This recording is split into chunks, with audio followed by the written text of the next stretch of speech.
C'était difficile de parler de mon histoire. Lors des premiers plans de ce tournage, j'avais alors 16 ans, et ça faisait 2 ans que j'avais fait le choix d'aller à l'école. Pour ce nouveau monde, mon parcours leur semblait bien étrange, impossible, bizarre. Je me sentais bien démunie face à cet amas de questionnements. J'en venais même à cacher mon parcours, pour simplifier la chose. J'ai alors voulu, lors de la rencontre annuelle de l'association Les Enfants d'abord, réunissant de nombreuses familles instruisant en famille, recueillir des témoignages pour faire découvrir cette possibilité d'instruction. Il m'aura fallu plusieurs années pour amener ce projet à sa finalité. C'est maintenant du haut de mes 19 ans, bac en poche, étudiante en psychologie, que revient ce désir de crier au monde la multitude des choix possibles. Action. Je m'appelle Paco. Voilà, c'est tout. J'ai 12 ans. Ça fait 12 ans que je fais l'école à la maison, donc depuis que je suis née. Alors Christelle, maman des 3 filles, Rosalie, Berthier et Lila. Alors moi c'est Jules, je vais avoir 18 ans bientôt, le 10 septembre. Je m'appelle Antoine, donc je suis le papa de 2 garçons, 5 ans et demi et 8 ans et demi, Valentin et Elliot. Je m'appelle Phoebe, j'ai 18 ans et j'ai arrêté l'école quand j'étais en CE1. C'est toi qui te présente. Oui. Bonjour. Donc, je suis Laurie, je suis la maman de Mathilde et Mathieu qui ont 10 et 11 ans aujourd'hui et qui n'ont jamais été scolarisés. Je m'appelle Éloane et j'ai 17 ans et j'ai commencé l'école à la maison à partir de la 6e. J'ai fait ma 6e et après j'ai arrêté l'école. Moi je m'appelle Simon, j'ai 18 ans et ça fait 7 ans que je fais l'école à la maison. Moi je m'appelle Rizlane, je vais bientôt avoir 17 ans et j'entre en terminale L.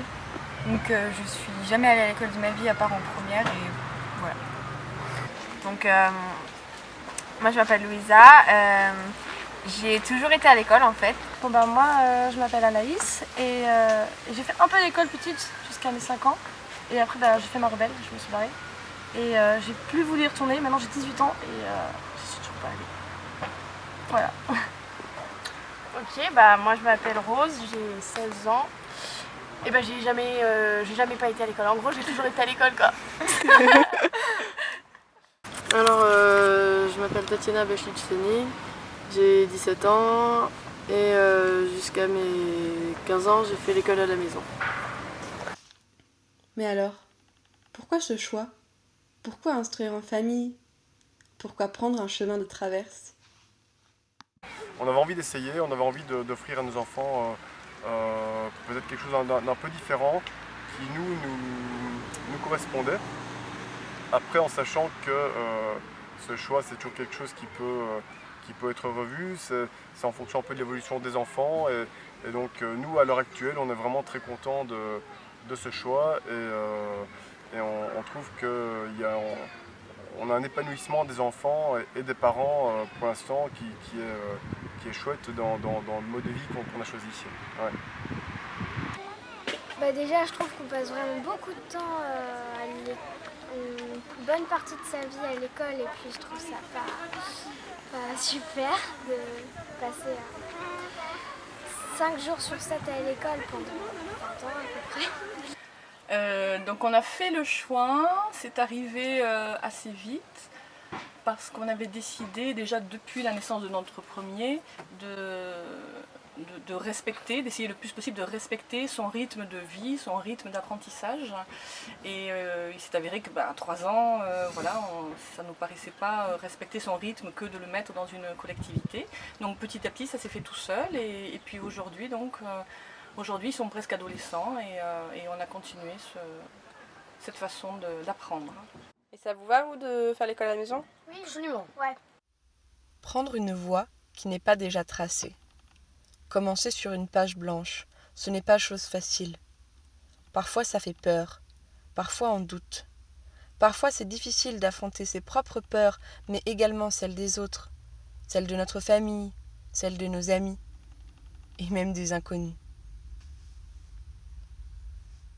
C'est vraiment très personnel, mais j'ai toujours eu besoin plus ou moins de me mesurer aux autres qui allaient à l'école parce que j'avais vachement peur d'être en retard, de ne pas savoir assez de choses, etc.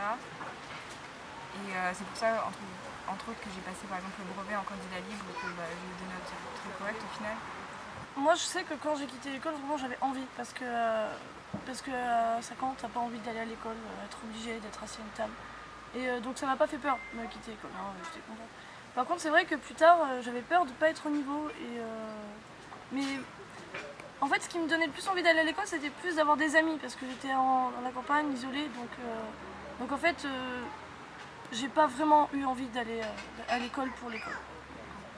Ouais, c'est peut-être un des autres points faibles aussi, c'est que je pense que quand on va à l'école et qu'on est entouré d'autres jeunes tout le temps, c'est peut-être plus facile de créer des liens, même si il y a certaines personnes pour qui ça se passe super mal. Alors que quand on est non-sco, faut plus aller les chercher, je pense. Ouais. Mais je pense pas non plus que ce soit une mauvaise chose parce que je vois qu'il y a beaucoup de personnes qui ne gardent aucune amitié de ce qu'ils avaient au lycée, etc. Alors que nous, moi ici, je connais plein de gens depuis des années et avec qui je suis toujours amie, etc. Enfin, c'est plus, on choisit plus, je pense, les personnes avec qui on est que quand on est à l'école. C'est ce que j'ai pu voir. Au début, on n'avait pas trop de peur parce que à 3 ans, on se dit c'est pas grave, ils iront à l'école un peu plus tard. Par contre, après, on voit la différence donc avec les autres enfants qui sont scolarisés et on se demande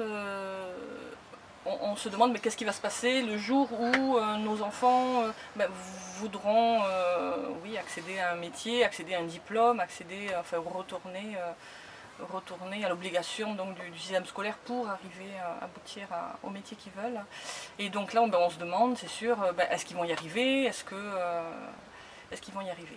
Et donc là, on regarde donc les autres, ceux qui ont l'expérience, ceux qui sont plus âgés et tout, comment ils ont fait, est-ce qu'ils y sont arrivés, etc. Et puis on s'aperçoit que la plupart arrivent à faire ce qu'ils veulent et voilà, ça nous encourage à nous. Moi c'était un peu par rapport aux autres. Quand j'ai dit que j'étais déscolarisé 1 an, on a dit mais qu'est-ce que tu as fait, pourquoi tu as arrêté l'école, qu'est-ce que tu vas faire dans la vie? Ou même des fois un peu plus dur, tu vas rater ta vie, des trucs comme ça. Alors dans les peurs qu'on a eues au départ, c'était plus le regard des autres. Enfin, en tout cas, je parle pour moi, le regard des autres. C'est-à-dire que c'est un choix qui est quand même différent de la majorité, qui reste marginal, qui peut parfois être incompris. Donc c'est vrai qu'on a au départ un peu une inquiétude. Est-ce qu'on va être beaucoup pris à partie par rapport à ce choix? Est-ce que ça va causer des conflits peut-être dans la famille ou en cercle plus large? Une des questions qui a été le plus souvent posée lors de mon parcours portait sur la sociabilité, l'isolement et le rapport aux autres.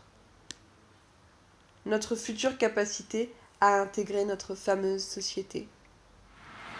Je pense que c'est vraiment différent par rapport à la sociabilité des jeunes qui vont à l'école. Parce qu'ils ont l'impression vraiment d'être sociables parce qu'il y a beaucoup de jeunes autour d'eux et donc c'est facile. Ma mère a tout fait pour qu'on puisse rencontrer des enfants qui n'allaient pas à l'école et qu'on voit un petit peu qu'est-ce que ça faisait dans d'autres familles. Il y en a qui sont plus sociables que moi, alors que j'ai toujours été à l'école, donc je pense que c'était n'importe quoi. Moi quand j'étais petite, j'étais hyper timide, donc pas sociale. Mais je pense que j'aurais été à l'école, ça aurait été pareil. Donc, et en grandissant, maintenant, je parle à n'importe qui, je fais « Hey, salut !» Donc c'est pareil, En fait, ça dépend des personnes. Ouais, pas ça dépend des gens qui vont à l'école ou qui ne vont pas. Quoi. Ça dépend du caractère. Ici, quand même les personnes qui vont être timides, etc., disons que personne va les juger et leur dira toi tu parles jamais ou je sais pas quoi. Donc ils vont quand même trouver des amis et tout. Donc je pense pas qu'on peut parler de sociable ou pas sociable, plutôt que au moins la personnalité de chacun est respectée en fait. Ouais, c'est comme à l'école quoi. Tout le monde a son propre caractère et il n'y a pas de plus sociable ou moins sociable selon ceux qui vont ou ceux qui vont pas. Que quelqu'un aille à l'école ou pas, ça ne change pas la personne. Nous vivons dans un monde où la vision de l'apprentissage rime avec l'école, rime avec un professeur et un élève, rime avec un contenu écrit à l'avance. Mais apprendre est finalement étroitement lié à la vie. Nous apprenons de nos expériences, nous apprenons par envie, nous apprenons par besoin, nous apprenons en vivant chaque instant. On m'a souvent demandé comment j'apprenais, notamment l'apprentissage de la lecture. Encore une fois, il existe autant de manières d'apprendre qu'il existe d'enfants. Moi, j'ai appris avec les panneaux publicitaires sur la route de nos nombreux voyages. J'ai fait un truc qui s'appelle la planète des alphas et, avec ma mère et du coup on apprend les lettres avec des bonhommes et au début je comprenais pas beaucoup parce que oui donc je suis pas très scolaire et je voulais pas apprendre mais quand même vu que j'aimais beaucoup lire je lisais des livres, j'essayais avec ma mère. Puis un jour en passant devant un magasin j'ai vu que j'arrivais à lire ce qui était écrit sur le magasin et donc je m'entraînais en lisant tous les panneaux sur les publicitaires et sur le magasin pour et je disais à maman, c'est écrit Super U, c'est comme ça. Moi, je saurais plus dire comment j'ai appris à lire. Mais je sais qu'à partir du moment où j'ai commencé à déchiffrer, je me suis attaquée aux BD, à ce genre de choses. Ma première BD, je vais prendre 3 mois à la lire, quelque chose comme ça, mais c'est vraiment avec ça que je pense que j'ai vraiment appris à lire pour de vrai. Animal Crossing. Mais... Fallait pas le dire ça. Non, moi j'étais la petite sirène quand j'ai ma DS. Parce que quand je jouais à la DS et tout, je sais que Brigitte, la mère de Guzan, elle avait dit oh non mais Guzan c'est bon, je sais quand même vouloir jouer aux jeux vidéo avant apprendre à lire. Ouais voilà, c'est vrai qu'on devait lire dans Animal Crossing des dialogues. J'ai beaucoup appris comme ça aussi, par les jeux, par un peu tout parce que au final, il y a plein de moyens de Alors moi j'ai appris à lire avec la méthode Montessori, c'est-à-dire avec des lettres rugueuses, du coup je traçais avec le doigt. Et après j'ai vraiment appris à lire à 8 ans. Et depuis je m'arrête plus. J'ai appris à lire avec mon frère et ma mère. Quand j'étais petite, vers 4 ans, mon frère savait déjà lire et il lisait des bandes dessinées et moi je voulais comprendre aussi, donc je lui demandais de m'expliquer petit à petit avec ma mère qui m'apprenait l'alphabet. J'ai commencé à réussir à comprendre les phrases et à lire par moi-même. Moi j'ai appris à lire tard, vraiment tard, j'ai appris à lire vers 10 ans parce que c'était presque rien. Et j'ai surtout appris à lire grâce aux livres parce qu'au début je lisais pas. Quand j'ai commencé à apprendre les lettres, en fait j'ai commencé directement à... Je faisais que lire de toutes mes journées et maintenant je passe 6 heures par jour presque à lire. Et voilà. C'est comme ça que j'ai appris à lire. En jouant aux jeux vidéo. Je lisais les textes en multijoueur et tout, et je parlais avec des amis. Et aujourd'hui, tu lis beaucoup? Ah oui, beaucoup. Je lis beaucoup de livres. Ouais. C'est quoi que tu aimes bien comme livre? Les livres d'action. Malgré le fait que ce ne soit pas toujours un choix évident, de par sa marginalité. Pour rien au monde, je voudrais changer mon parcours. Je suis heureuse d'avoir eu la possibilité de grandir différemment. Je suis heureuse d'avoir toujours eu le choix. Ce qui me rend le plus heureuse, c'est que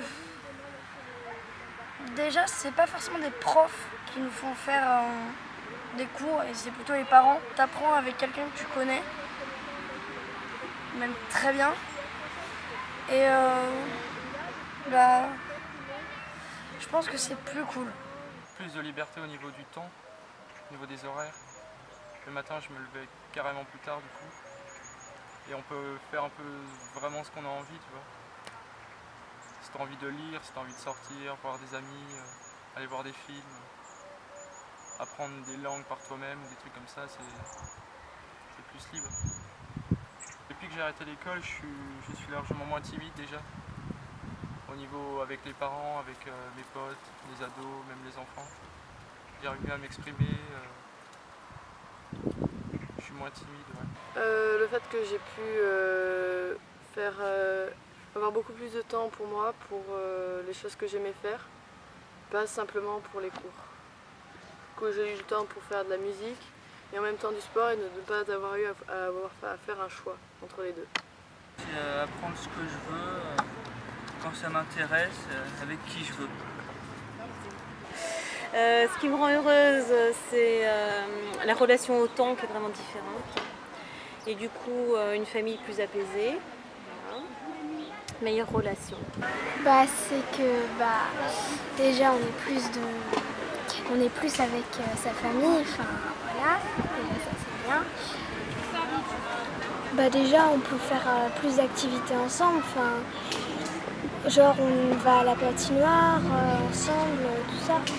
La patinoire, la piscine, ouais. Alors, ce qui me rend heureux dans le choix, y a beaucoup de choses, ça décide de faire un peu le tri.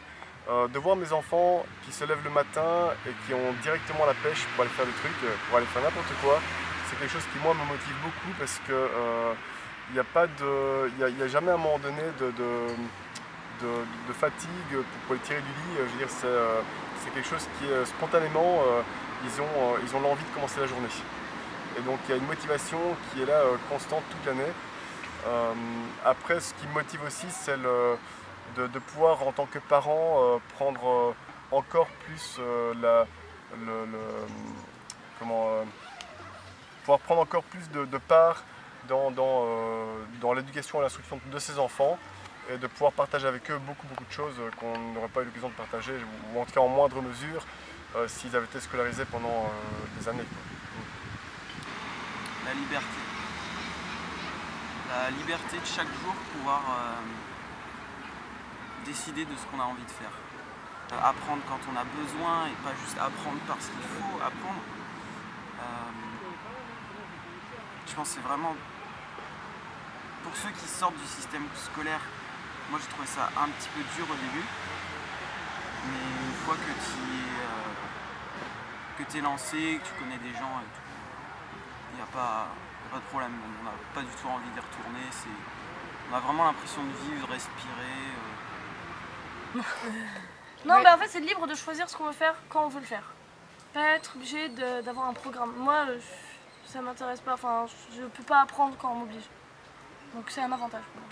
D'avoir du temps aussi. Et puis, passer des semaines avec des amis, c'est vraiment génial.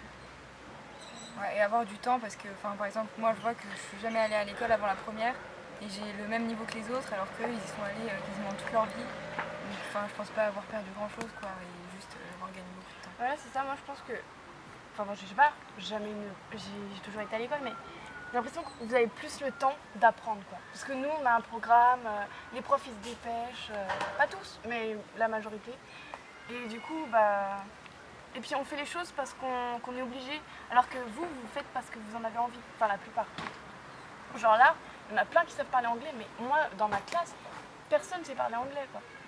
Ouais, ce qui est bien dans l'école à la maison du coup, c'est qu'on est plus libre d'apprendre vraiment ce qu'on aime et de le retenir véritablement, donc c'est pas un savoir perdu, c'est quelque chose qui nous intéresse. Lors de ce début tardif de scolarité, on n'a pas cessé de me parler de lacunes à rattraper, de retard, de difficultés. Je me rends compte avec le temps à quel point mes professeurs avaient tort, à quel point ce parcours, ce chemin peut être une force. Un cours d'histoire se rattrape, une vie, non.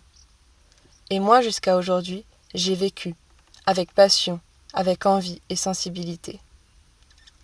Nous vivons tous nos apprentissages différemment, que ce soit hors école ou non. Il n'y a pas de bonne méthode, mais il est important de connaître la multitude de nos possibilités et de savoir pourquoi on va à l'école ou non, pourquoi je fais ce que je fais.